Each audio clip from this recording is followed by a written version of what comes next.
하나님 말씀 신약성경 121쪽입니다. 누가복음 15장 22절.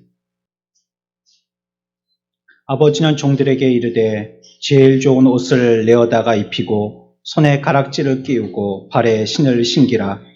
그리고 살찐 송아지를 끌어다가 잡으라. 우리가 먹고 즐기자. 이 내 아들은 죽었다가 다시 살아났으며 내가 잃었다가 다시 얻었노라 하니 그들이 즐거워하더라. 아멘. 우리가 하나님께 회개하고 의지하여 믿을 때에 상당한 시간 동안은 낭만과 절망에 빠져서 괴로움 속에서 시간을 보내야 한다는 잘못된 생각을 가질 수 있습니다. 주님 앞에 왔지만 바른 평강보다는 일정 기간의 괴로움, 고통, 근심, 슬픔이 있을 거라고 사람들은 상상하는 것입니다. 그렇지만 하나님께로 돌이킨 영혼에게는 거룩하고 특별한 즐거움이 있다는 것, 우리가 간과해서는 안 될 것입니다. 오늘 우리가 읽었던 성경의 말씀에 한 아버지와 자녀의 그림이 나옵니다. 아버지는 자기의 아들이 죄를 고백하면서 자기를 종의 하나로 삼아달라고 말하는 도중에 아버지는 그의 말을 멈추게 합니다. 그리고 그의 목을 안고 두려움에 떨고 있는 아들을 향하여서 평온한 미소를 짓습니다. 주님께서 원하시는 것은 무엇일까요? 구원받고 하나님께로 돌아온 자들이 두려워 떠는 모습이 아닙니다. 우리가 고통 가운데 근심하는 것도 아닙니다. 슬퍼하고 괴로워하는 것도 아닙니다. 오늘 우리가 읽었던 말씀에서 그것을 표시하고 있습니다. 당장 회개하고 통회하고 또 당장 온전한 죄사함을 발견하고 또한 즉시로 평안 속으로 들어가는 것, 그것이 아버지께서 원하시는 겁니다. 하나님에 대하여서 우리가 잘은 모르지만요, 우리가 미루어 짐작할 수 있는 것은 아버지가 되신 분들은 자녀가 어떤 마음일 때 내 마음이 어떻다는 것을 짐작할 수 있는 것처럼 우리도 하나님 아버지의 마음을 동일하게 짐작해 볼 수 있는 겁니다. 하나님은 우리의 성품과 그리 많이 다르신 분이 아니세요. 회개하고 하나님의 자녀가 되어지는 회심이라는 것은 아주 급속도로 이루어지는 겁니다. 눈 깜짝할 새에 이루어지는 것입니다. 바울이라는 한 사람이 있었는데 이 사람이 하나님에 의해서 강하게 감동되어서 회심하게 됩니다. 그런데 회심하고 바뀐 시간이 3일이라는 짧은 시간을 통하여서 세례받는 아주 놀라운 성도가 되었던 것입니다. 우리가 하나님 앞에 이와 같이 하나님의 자녀가 되어질 때 밀려오는 괴로움과 죄에 대한 슬픔과 회개에 대한 아픔이 있습니다. 하나님 앞에 내 마음의 모든 것들을 마치 심장이 튀어나오는 것 같은 통회함이 있습니다. 그러나 그 통회함의 소나기라는 것은 곧 믿음이라는 햇살처럼 비추는 것입니다. 소나기가 지나가고 나면 어때요? 금세 해가 들죠. 그래서 언제 비가 지나갔냐는 듯이 쨍쨍 햇빛이 쬐는 것처럼 우리들에게 있는 이제 하나님을 믿음을 통하여서 얻게 되어지는 괴로움과 고통은 잠시 소나기와 같은 겁니다. 그 이후에는 해가 나는 것과 같은 기쁨과 평강이 우리들에게 있는 것을 오늘 이 그림은 우리들에게 설명하고 있는 것입니다. 평안이라는 것은 바로 통해를 뒤따라오게 되는 것입니다. 온전히 그것을 덮어버리고 더 온전하고 충만한 평안 속으로 함께 걸어 들어가게 되는 것입니다. 우리가 하나님을 생각할 때 하나님은 너무 위대하고 대단하신 분이기 때문에 이 하나님은 사람의 감정과 같은 그 느낌을 갖고 계시지 아니하는 초월적인 분이라고 생각하기가 쉽습니다. 그러나 성경은 우리들에게 이렇게 말씀하세요. 창세기 6장 6절의 말씀입니다. 하나님에 대해서 하나님의 어떠하심을 이렇게 표현하고 있는데 6장 6절 말씀입니다. 같이 봅시다. 땅 위에 사람 지으셨음을 한탄하사 마음에 근심하시고. 아멘. 그분이 어떤 마음을 갖고 계시냐면요. 어떤 때는 한탄도 하시고요. 또 어떤 때에는 뭐도 하세요? 근심도 하세요. 누가요? 하나님이 그러시다는 거예요. 그렇게 완전하신 분이, 그렇게 대단하신 분이, 그렇게 크신 분이 한탄도 하고 어떨 때에는 근심도 하고 그러지 않을 것 같은데. 그러나 성경은 우리들에게 그렇게 얘기하고 있어요. 또 에베소서 4장에서는 이렇게 얘기하고 있거든요. 에베소서 4장 30절 말씀입니다. 같이 봅시다. 하나님의 성령을 근심하게 하지 말라. 아멘. 하나님을 어떻게 하지 말라고요? 근심하게 하지 말라는 거예요. 그 말은 하나님이 뭐 하신다는 거예요? 근심하신다는 거예요. 하나님을 근심시키지 말라는 거예요. 자녀들 있잖아요. 부모에게 근심시키지 말라고. 제가 학생 때요. 우리 외할머니가 우리 집에 잠시 계셨던 적이 있었었는데 그 할머니가 이게 마당 앞에서 뭐 이렇게 고추 같은 거 이렇게 따서 말리는 거 뭐 또 콩잎 같은 거 따갖고 또 콩 같은 거 이렇게 수확하셔갖고 또 이렇게 헤아리는 거 이런 거 하시면서 제가 학교 갔다 왔다가 하면 중학교 그런 시절이 제일 질풍노도의 시기지 않습니까? 엄마 말 제일 안 듣는 시기잖아요. 맨날 엄마하고 아빠하고 싸우고 그러니까 할머니가 학교 들어갔다 나갔다 이제 대문 왔다 갔다 할 때 뭐라고 그러시냐면 제발 엄마 기 좀 채우지 마라. 저보고 하는 말입니다. 저보고. 엄마 기 좀 채우지 마라 그러시더라고요. 그게 무슨 말인지 몰랐어요. 그때 기를 채우다니. 네, 지금 얘기 생각해 보니까 엄마 근심시키지 말라는 거예요. 걱정하게 하지 말라는 거예요. 우리가 부모면 자녀가 나의 기쁨이 되었으면 좋겠잖아요. 그리고 어떤 자녀치고 부모의 근심이 안 되는 자녀는 없습니다. 모든 자녀는 동일하게 부모에게 근심이 됩니다. 아무리 잘하고 있다 할지라도. 하나님도 그러시다는 거예요. 하나님께서도 우리에게 대해서 어떨 때는 한탄하시기도 하시고요. 어떨 때는 근심하시기도 하신다는 거예요. 그래서요. 이 하나님의 어떠하심이 하나님의 약점처럼 보여서 가려울 것이 아닙니다. 하나님이 근심하시고 한탄하셔. 이거 약한 분이네. 이런 건 좀 얘기하지 말자. 이렇게 할 필요가 없어요. 우리는 근심하시고 슬퍼하시고 또 즐거워하시는 하나님을 경배하는데 이 뜻은 하나님이 살아계신 하나님이시라는 뜻입니다. 그렇기 때문에 하나님이 그러한 느낌을 우리들에게 표현하시는 것이에요. 하나님은요, 아무 관심이나 아무 공감도 할 수 없는 무감각한 신이 아니라는 뜻입니다. 완전히 무감각한 신으로 보는 것은요, 하나님을 드높여 찬양하는 것이 아니라 그분을 오히려 돌과 나무처럼 우상 취급하는 겁니다. 우상 앞에 가면 어때요? 뭐 그 앞에 욕을 하든지 아니면 뭐 우스갯소리를 하든지 뭘 하도 우상은 가만히 있어 반응하지 않아요. 그 모양 그대로예요. 전혀 미동도 하지 않습니다. 하나님을 우리가 그렇게 생각하면 안 된다. 오히려 우리가 하나님께 대하여서 하나님은 너무 전지하고 전능하신 분이시기 때문에 우리에게 있는 이런 감정 따위는 없으실 거라고 생각한다면 우상 취급하는 거라는 거예요. 우리가 지금 섬기고 있는 예배하는 하나님은 목석의 하나님이 아닙니다. 살아계시고 한탄하시기도 하시고 우리를 두고 근심하기도 하시는 살아 활동하시는 하나님이세요.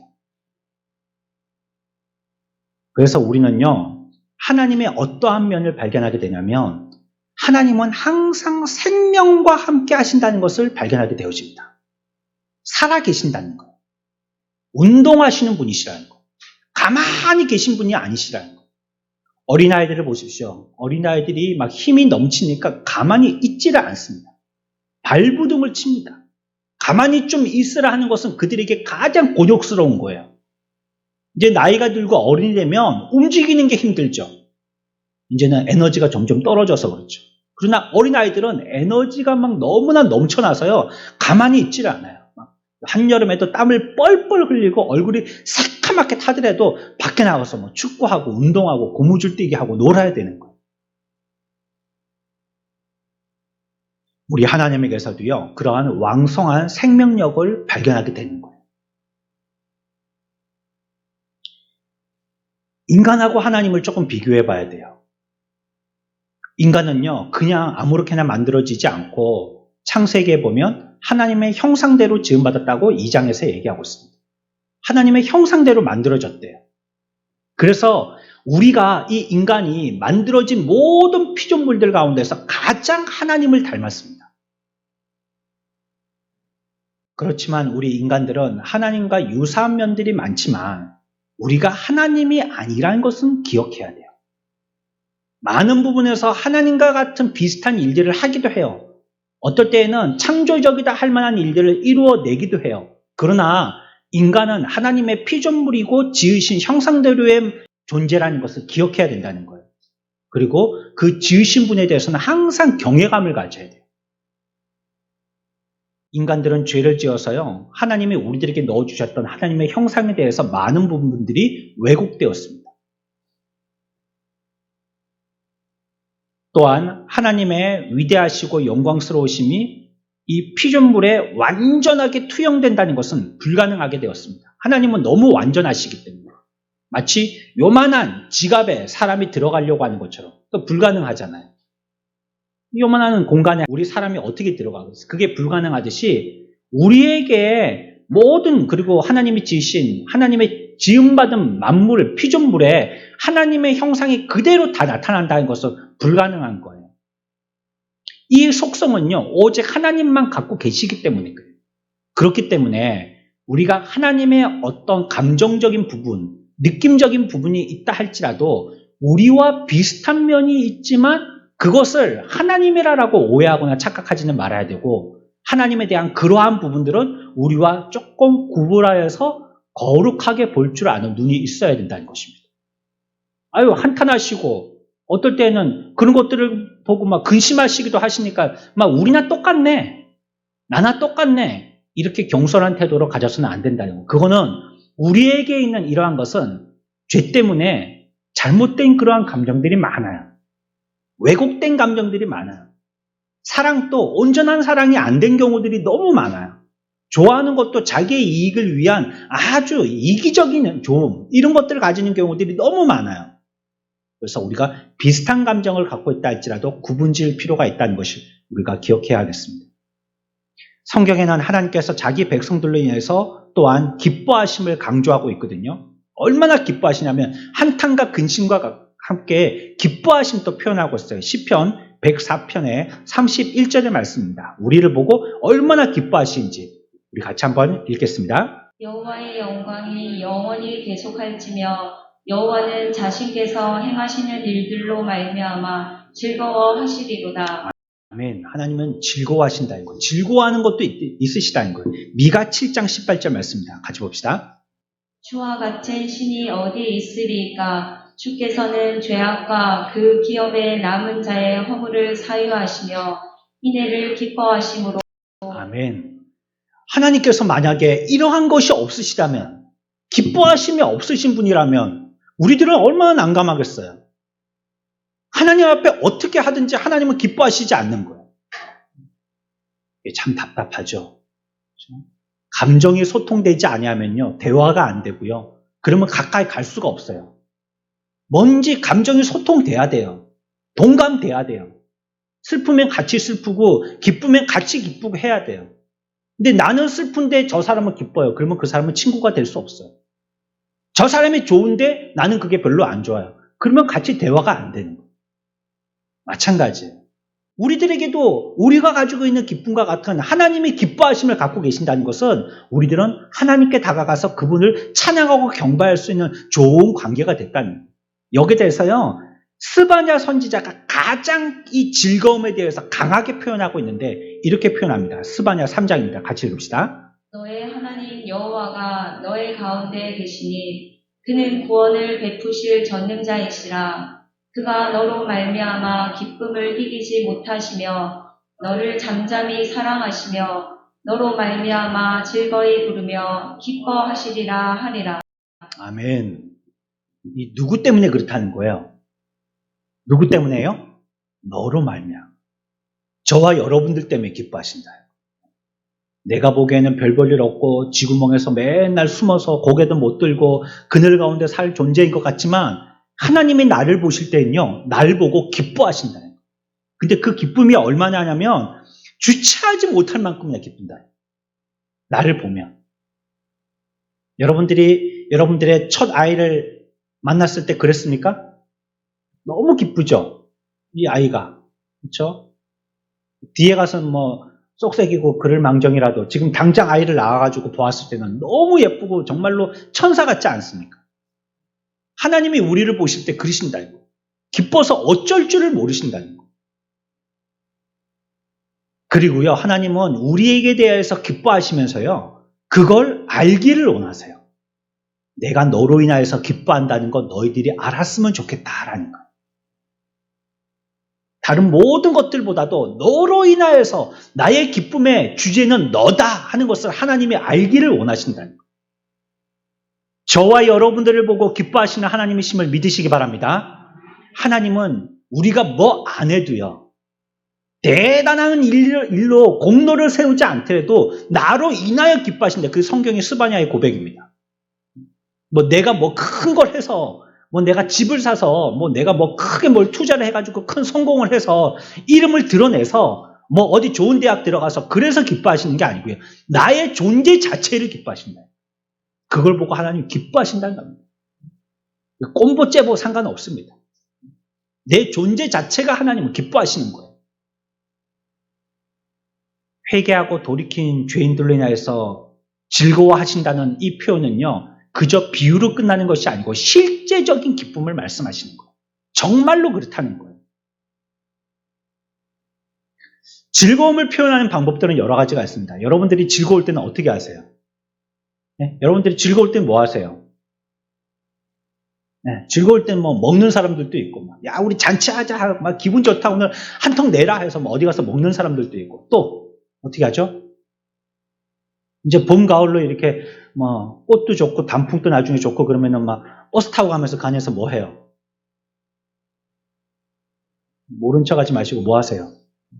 예, 막 노래하고 또 뭐도 하세요.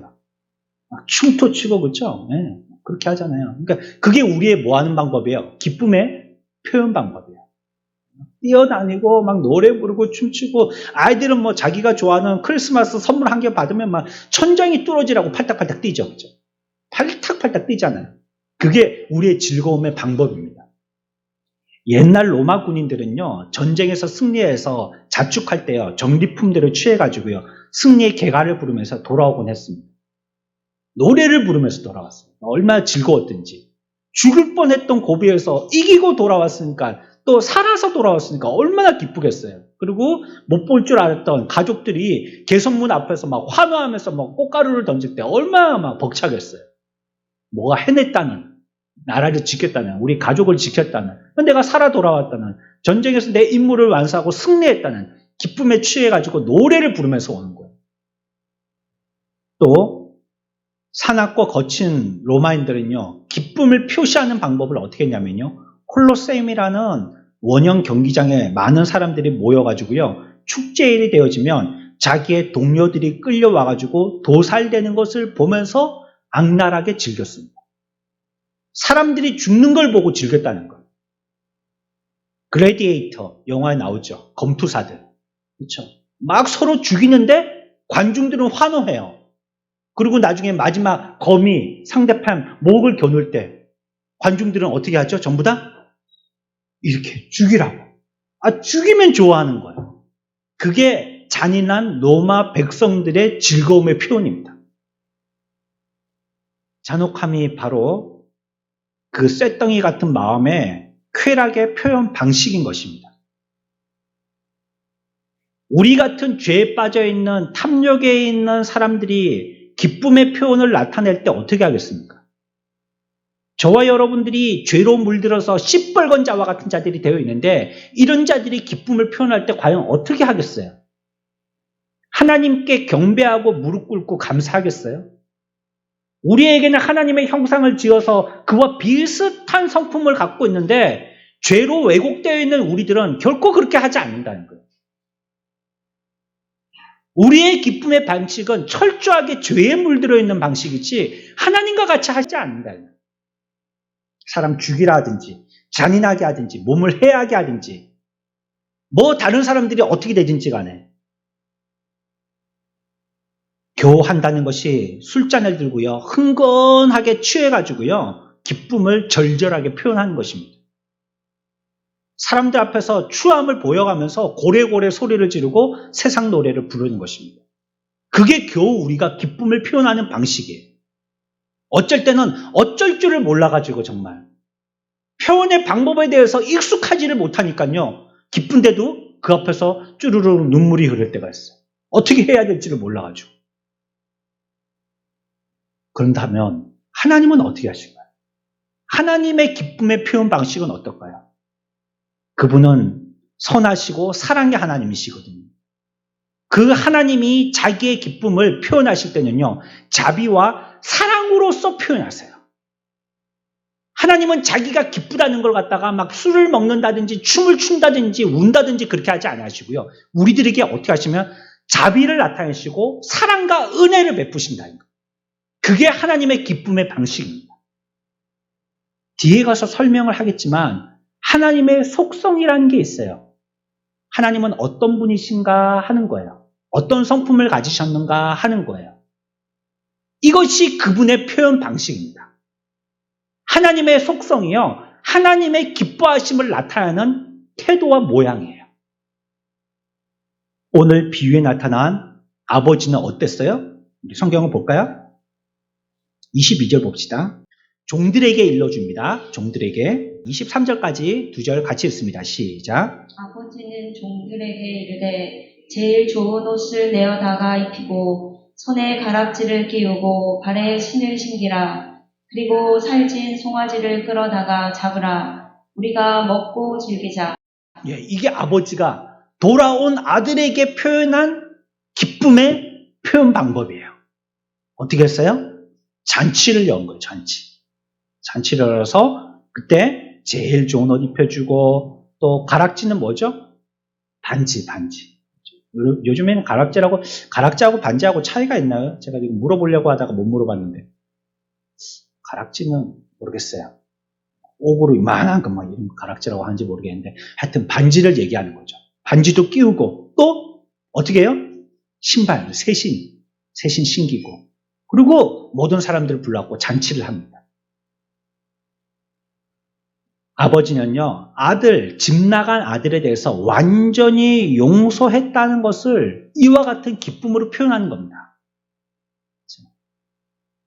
이제 더 이상 너의 잘못된 죄에 대해서 내가 묻지 않겠다는 걸 갖다가 이와 같은 기쁨의 표현으로 얘기하시는 거예요. 그러니까 하나님이시든 사람이든 모든 것은요, 본성에 따라서 자기의 기쁨을 표현하는 겁니다. 본성에 따라서. 우리의 본성이 그러면 그렇게 표현하게 되는 것입니다. 여러분들이 기뻐할 때 어떤 식으로 자기가 기쁨을 표현하는지를 보시면요, 그게 자기 본성이에요. 막 춤추고 그러면 이 사람은 막 가만 못 있는 사람입니다. 이렇게 웃는 사람들.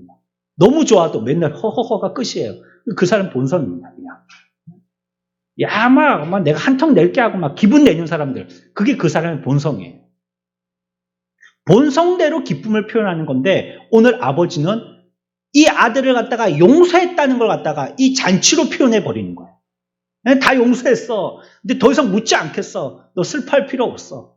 나는 너의 잘못을 갖다가 뭐 죄인이 검사가 묻듯이 그렇게 꼬치꼬치 다 조사하지 않을 거야. 그냥 다 용서해서 네가 온 것만으로 다 용서된 거야. 하고 그냥 묻지도 따지지도 않고 잔치를 그냥 열어버린 거야.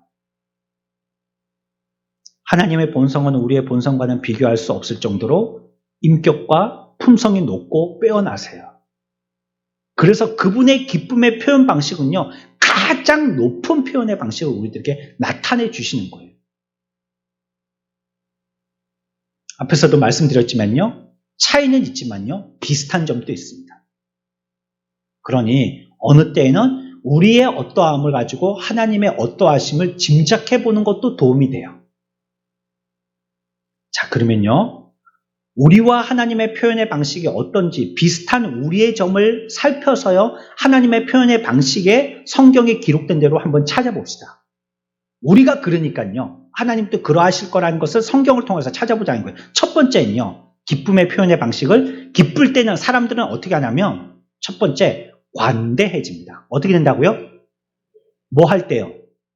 기쁠 때 그렇다는 겁니다. 예전에 왕들이 큰 승리를 자축할 때는요, 가난한 마을에 또랑 있잖아요. 물이 흘러가는 또랑에 포도주가 흘러 넘칠 정도로 관대했대요. 그 귀한 포도주, 그거 뭐 몇 달 담궈가지고 되는 게 아니잖아요. 1년, 2년 묵혀야지 겨우 술이 되잖아요. 그걸 또랑에 흘러 넘칠 정도로 관대하게 모든 사람들이 다 베풀어 줬다는 거예요.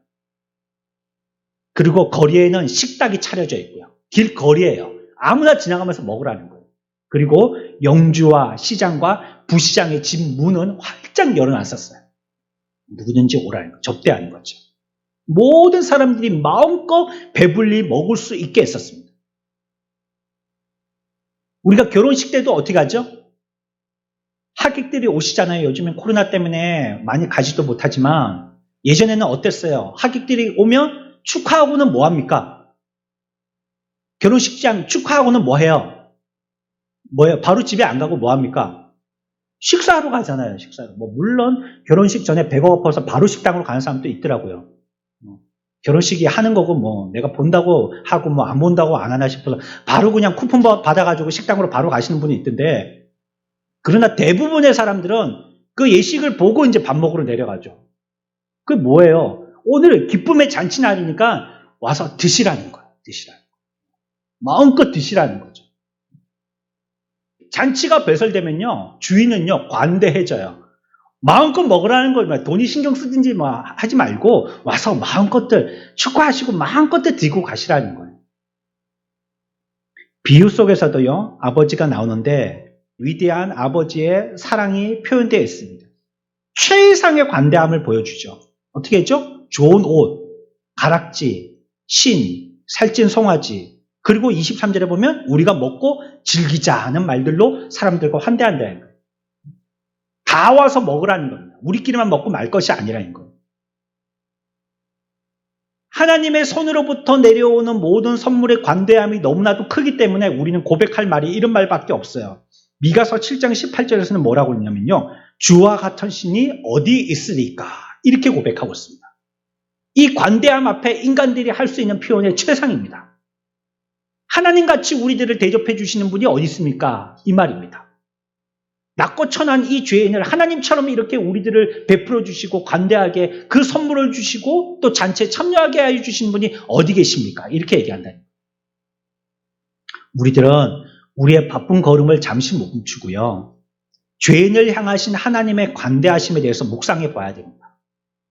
여러분들이 어떤 좋은 일이 있을 때만 하나님 앞에 감사헌금할 게 아니라 하나님께서 나에게 어떤 일들을 행하시는지 가만히 묵상해 봐야 돼요.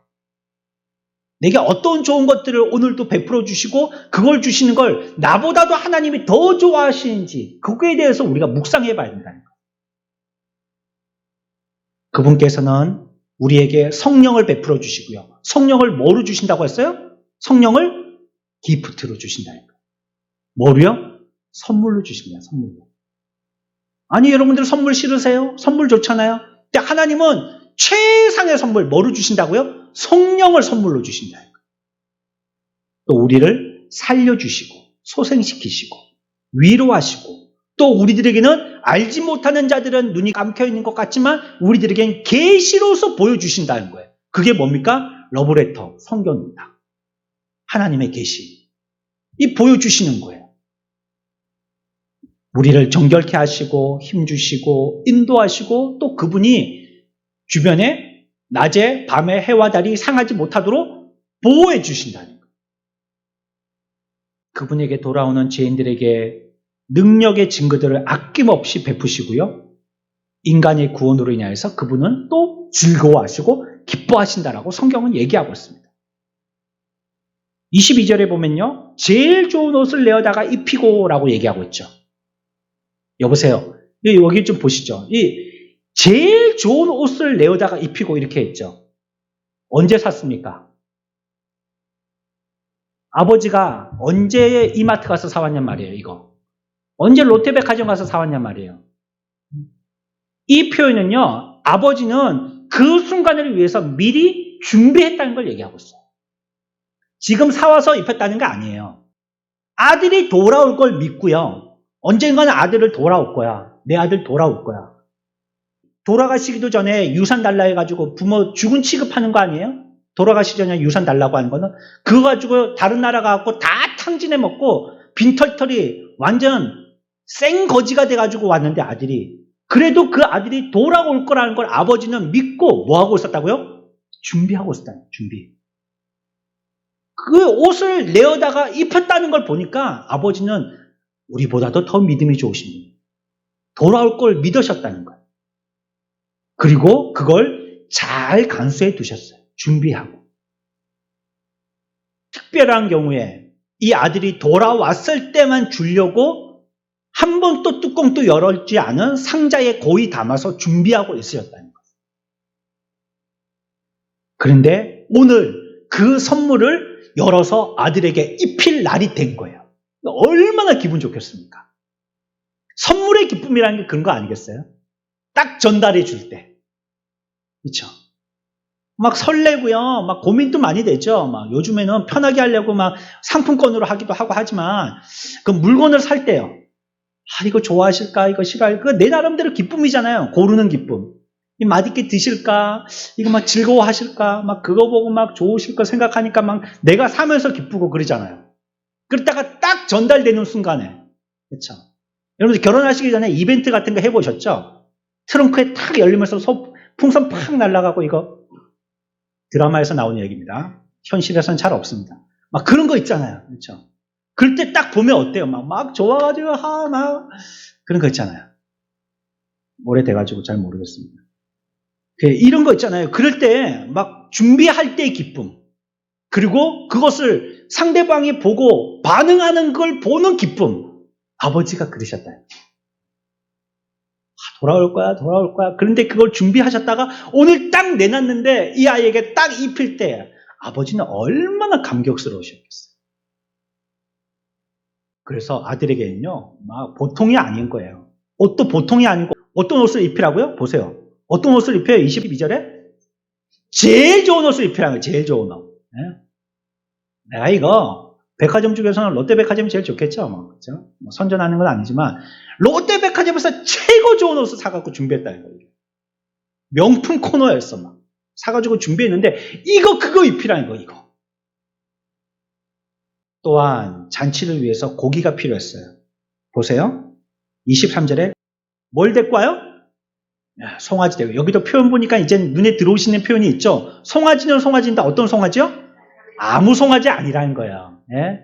아이고 저거 골골하고 병들어서 오늘 내일 하는데 저거 잡자 저거. 예? 털 다 뽑혔고 꼬리도 잘렸고 뿔도 잘렸고 아유 저거 못 살겠다. 저거 해먹자. 이렇게 안 했다는 거예요. 충실하고 건강하고 살찐 그것도 어떤 고기요? 송아지 고기. 송아지가 부드럽다는 겁니다. 그거 먹이자는 거예요. 이것도 보면요. 이 송아지는 살이 쪘다는 거 보니까 기르기를 정성스럽게 길렀다는 겁니다. 잘 길렀다는 거예요. 우리말에도 그런 거 있잖아요. 우리나라에도. 사위가 오면 장모님은 뭘 잡아주시죠? 요즘은 배달시켜 주시죠. 그렇죠? 편한 시대가 돼서 배달시켜 주시지만 예전에는 시골에 가면 뭘 잡아주시냐고요? 씨암탉. 그것도 암탉이 아니더라고요. 글자가 씨암탉이에요. 특별한 닭이에요. 이거는 아주. 단어에서부터 특별한 닭이에요. 그것도 씨가 되는 얘를 통해서 종자를 번식시킬 그런 암탉인데 얼마나 귀한 겁니까? 가만히 놔두면 자꾸 알을 놓고 병아리가 부화되고 그러니까 재산이 될 만한 건데 그것보다도 누가 더 귀하다는 거예요? 사위가 더 귀하다는 거예요. 그거 잡아다가 그냥 주는 겁니다. 한 마리도 아니고 두 마리만 배 부르게 먹고 가라고. 사랑하는 성도 여러분, 하나님께서는 죄인들에게 복을 내리실 때 보통으로 내리시지 않아요. 특별한 사랑으로 내리십니다. 하나님은 저와 여러분들에게 은혜를 베푸실 때 있는 거 남는 잔돈 가지고 베풀어 주시는 게 아니에요. 특별히 준비되어 있는 제일 좋은 것으로 베풀어 주십니다. 그 은혜를 저와 여러분들이 받는 것입니다. 주께로 돌아오는 자들, 하나님의 자녀가 되어서 아버지의 품으로 다시 돌아오는 자들에게는 아버지가 자녀를 위해서 준비하신 것처럼 우리들에게 최선을 다해서 준비하셨던 것으로 은혜로서 우리들에게 입혀주시고 먹여주신다는 거예요.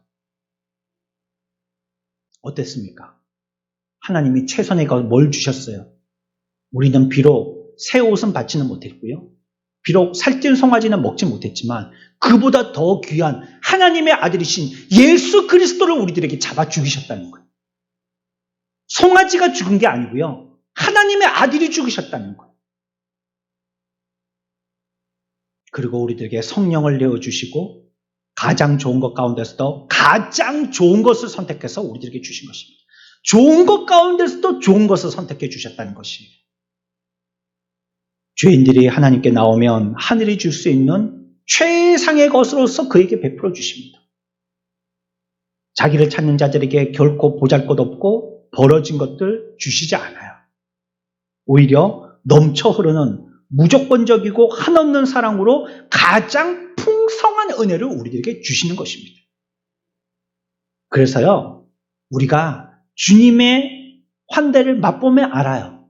그분이 나를 어떻게 취급하시는지 알아요. 풍성하게 진수성찬으로 차려진 식사와 수많은 쏘와 양으로 제공되는 식단은요, 이 한 끼의 식사양으로도 충분해하지 않을 정도로 더 주고 싶어 하세요. 그만큼으로도 충분한 것 같지만 소양, 이건 뭐 우리가 한 마리라도 다 먹겠어요? 부분 요만큼도 다 못 먹지. 그런데 이걸 수도 없이 잡아서 잔치를 벌이지만 부모에는 성이 안 차는 거예요. 그것 갖고도. 내가 더 잡아주고 싶고 더 요리해주고 싶고 더 입히고 싶고 뭐 한 몸에다가 10벌이라도 겹쳐 입으려면 내가 10벌이라도 입혀주고 싶지 한 벌 가지고 성이 안 차시는 거예요. 우리가 그렇잖아요. 우리 마음. 우리가 기쁘면 어떻게 된다고요? 사람들에게 대해서나 행동에 대해서 관대해지잖아요. 이걸 기억하시고 하나님도 우리들에게 그러하시다는 걸 기억하십시오. 두 번째는요.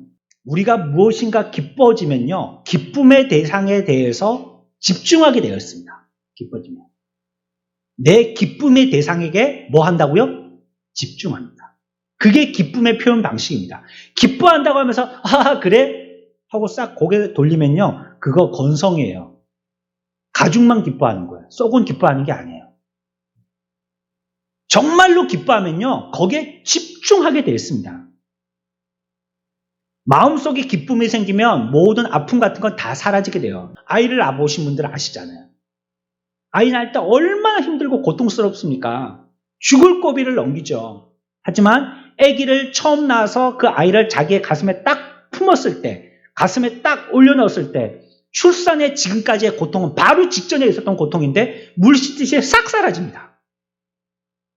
그 아이가 내 가슴 위에 올라와서 아직 핏덩어리지만 응애하고 울고 쪼물쪼물거리는 걸 보면 엄마의 지금까지 출산의 고통은 싹 사라지는 거예요. 왜요?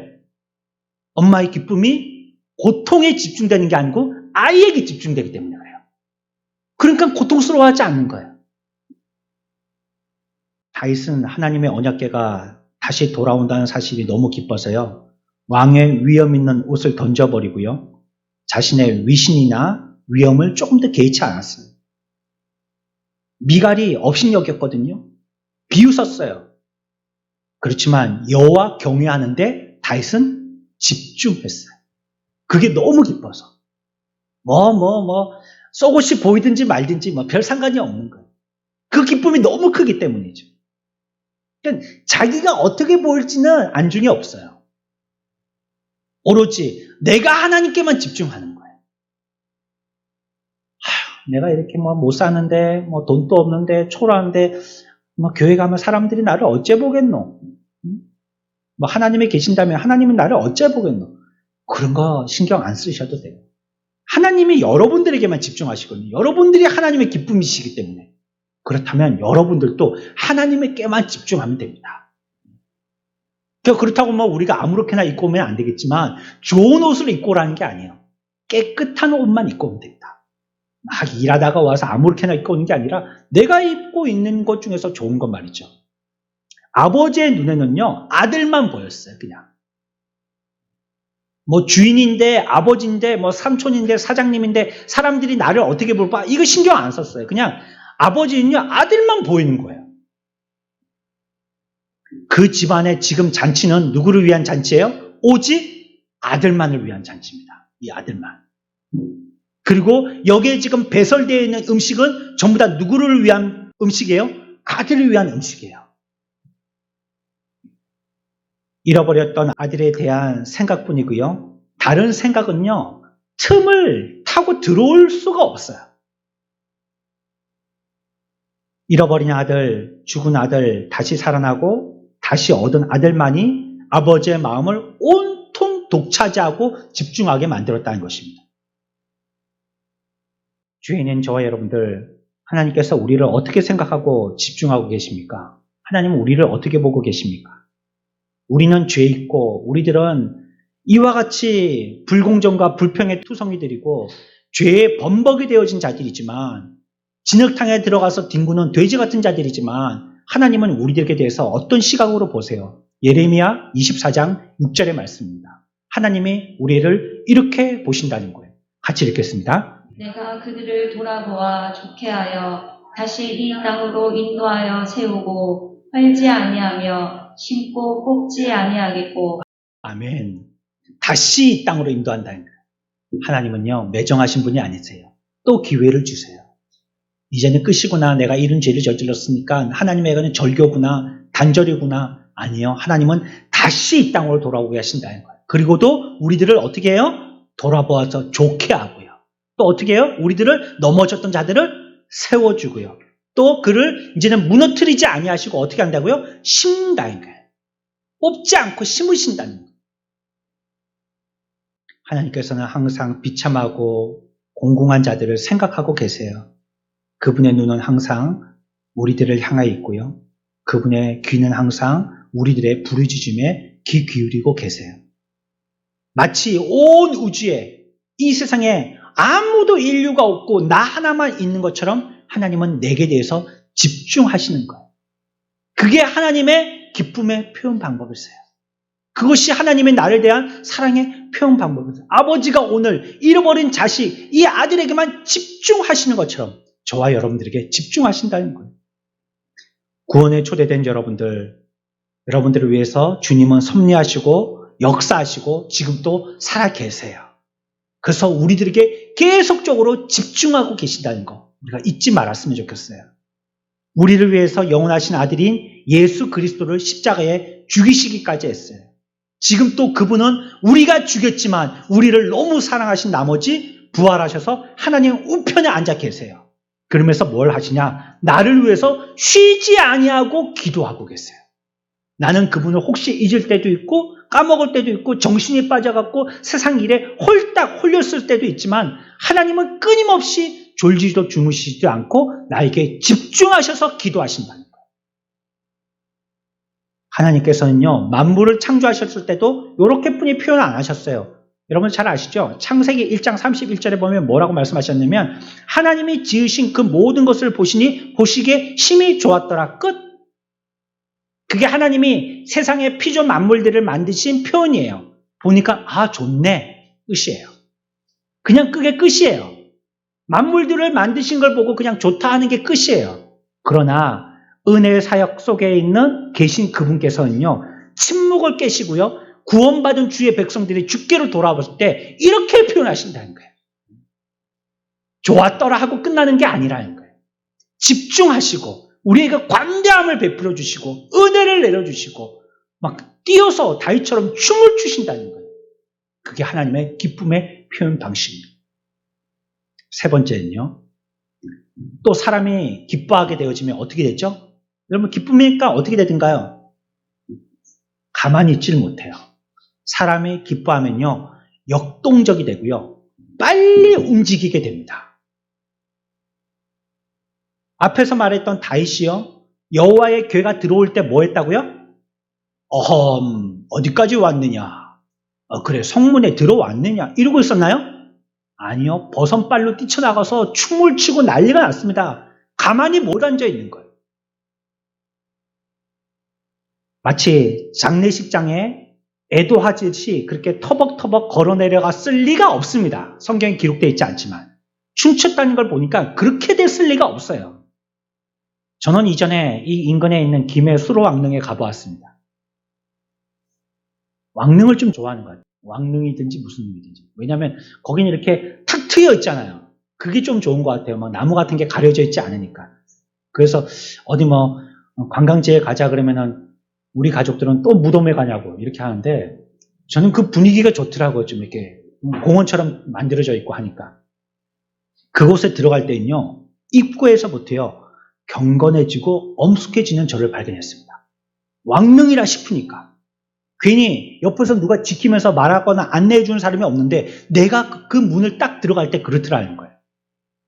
느린 걸음으로 들어가서요, 모든 안내물을 꼼꼼히 읽고 있더라고요. 제가. 그냥 관광지 뭐 이렇게 뭐 명소 쓱 스치고 지나가듯이 보는 게 아니더라고요. 글자 하나까지도 돌에 새겨져 있는 모르는 한자 하나까지도 이게 무슨 글자인가 유심히 보게 되더라고요. 그리고 경박스럽게 행동하지 않으려고 애썼습니다. 거기에 관광한 어떤 사람들도 노래를 부르면서 춤추는 사람들은 발견되지 않았어요. 하지만 예배당에 올 때는 다른 거예요. 예배당에 올 때는. 예배당에 올 때는 다른 겁니다. 너무 기쁜 마음으로 오게 되죠. 즐거운 마음으로 아침 일찍 오게 되죠. 잠을 좀 못 자도요. 벌떡벌떡 일어나져요. 교회 온다는 생각에. 그래서 어때요? 제가 갖고 있는 옷 중에서 제일 좋은 옷입니다. 이게. 그거 입고 옵니다. 제가 신고 있는 중에서는 제일 좋은 신을 신고 옵니다. 제가 신는 양말 중에서는 제일 좋은 양말 신고 옵니다. 하여튼 주일날 제가 갖고 있는 건 제일 좋은 겁니다. 다. 그리고 제일 폼을 냅니다. 주일날. 왜요? 기분 좋은 날이니, 너무 기쁜 날이니, 너무 즐거운 날이거든요.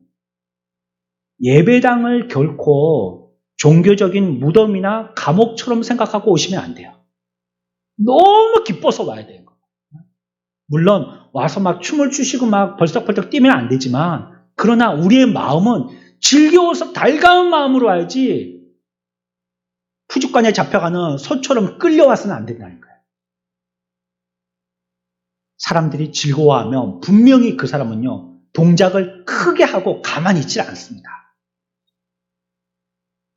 오늘 보세요. 아버지가 어떤지 보세요. 아버지는요, 옷을 입히고 가락지를 끼우고 신을 신기고 소를 잡고 가만히 안 있는 거예요. 가만히 있질 않는 거예요. 뭘 자꾸 하는 거예요. 입히고 신기고 끼우고 잡고 막 하는 겁니다. 머뭇거리거나 천천히 말하지 않고요. 막 쏟아붓듯이 말씀하시는 거예요. 왜냐하면 아버지는 지금 기쁨에 차 있기 때문입니다. 자기 아들에게 복 주고 싶어서요. 축복하고 싶어서요. 몸이 근질근질 하신 겁니다. 하나님께서 죄인들을 받아들이실 때 그분은 죄인을 만나기 위해서 어떻게 하시냐면 20절 보십시오. 하나님이 죄인들을 만나시는 모습이 어떠한지 오늘 우리가 읽었던 본문의 말씀의 위쪽에 15장 20절입니다.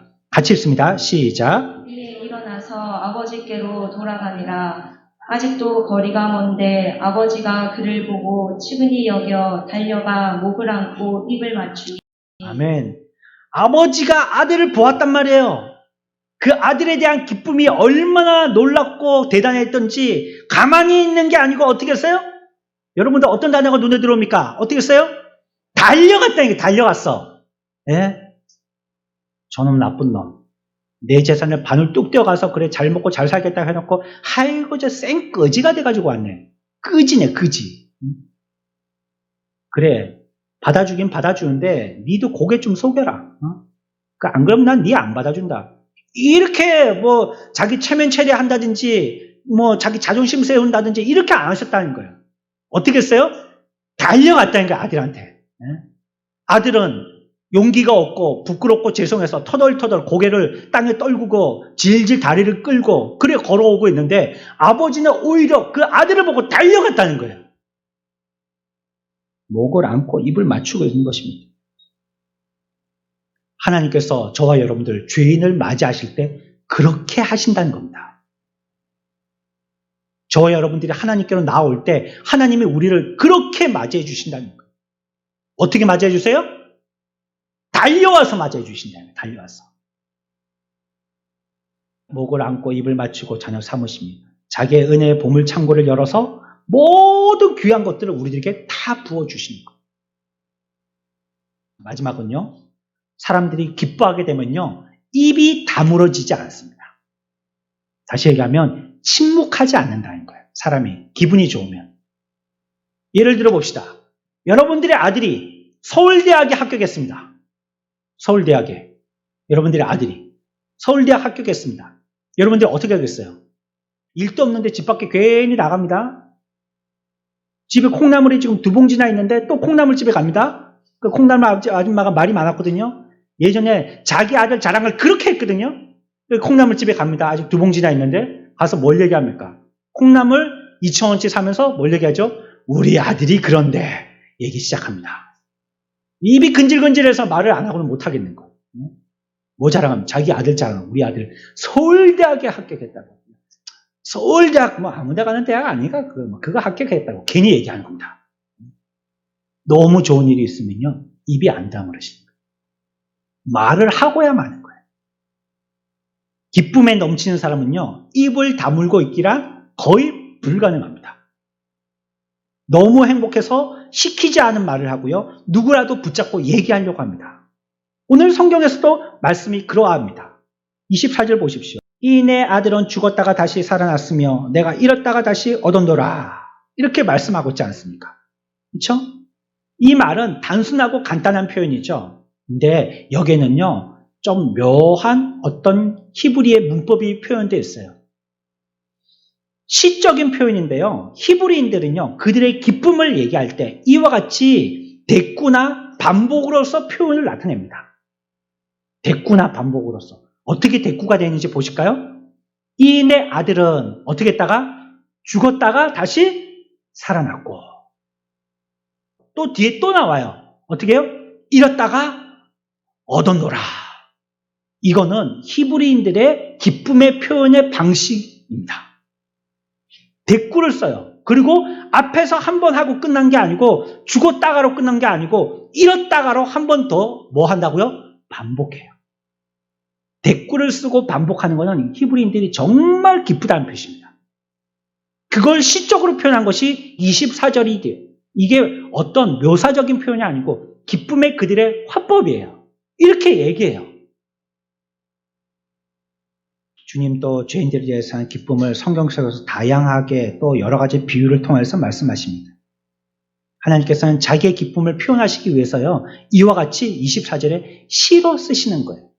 왜일까요? 산문으로 표현하기에는 너무 무미건조하고 단조롭기 때문에 그것이 표현이 다 안 되는 거예요. 노래를 하고 싶은 거예요. 그래서 시로 표현하는 겁니다. 이 기쁨의 표현은 이사야서에서 이렇게 표현하고 있어요. 이사야 62장 5절입니다. 같이 읽습니다. 마치 청년이 처녀와 결혼함 같이 내 아들들이 너를 취하겠고 신랑이 신부를 기뻐함 같이 내 하나님이 너를 기뻐하시리라. 아멘. 어떻게 기뻐하신다고요? 누가 누구를 기뻐하듯이요? 신랑이 신부를 기뻐한 같이 그렇게 기뻐하신다는 거예요. 앞에서 말씀드렸죠. 하나님의 모든 속성이 행동과 모습으로 나타나는 것이 그분의 기쁨입니다. 그래서요. 그분의 낮아지심의 속성이 있죠. 겸손하신 속성. 그 속성이 아들을 만나기 위해서 달려 내려왔어요. 오늘 우리가 읽었던 이 표현은 비유기는 하지만요. 이 가운데 하나님을 많이 녹여내고 있습니다. 그래서 이 아버지의 모습은요. 하나님의 어떤 속성을 숨겨놓고 있는 거예요. 또 그분이 사랑의 하나님이시잖아요. 그 사랑의 하나님은 아들의 목을 팔로 휘감습니다. 안고. 그분의 은혜의 속성은 그의 입에 입맞춥니다. 그의 지혜의 속성은 그에게 제일 좋은 옷을 갖다가 입히도록 합니다. 그의 진리의 속성은 아들에게 가락지를 끼워서 그에게 명예를 씌워줍니다. 그의 평안의 속성은 그에게 평안의 신을 심겨줍니다. 그의 지식의 속성은 잔치를 베풀어 주었고 그의 능력의 속성은 이 모든 것들을 준비하게 한 것입니다. 무엇입니까? 아버지는 하나님을 얘기하는 거예요.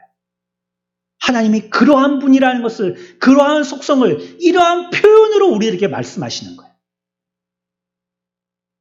관대하시고 우리에게 집중하시고 신속히 운동하시고 말씀하시는 주님은요, 우리를 사랑하시기 때문에 그렇게 하시는 것입니다. 그분께 돌아와서 잔치에 참여하는 저와 여러분들 모든 사람들이 다 되어지시기를 축원합니다. 오늘도 아버지는 우리들을 보고 기뻐 어쩔 줄 모르신다라고 말씀하고 있습니다. 주님의 배설되어진 잔치에 돌아와서 주님과 함께 이 기쁨을 나누는 복된 영혼들 되어지시기를 축원합니다.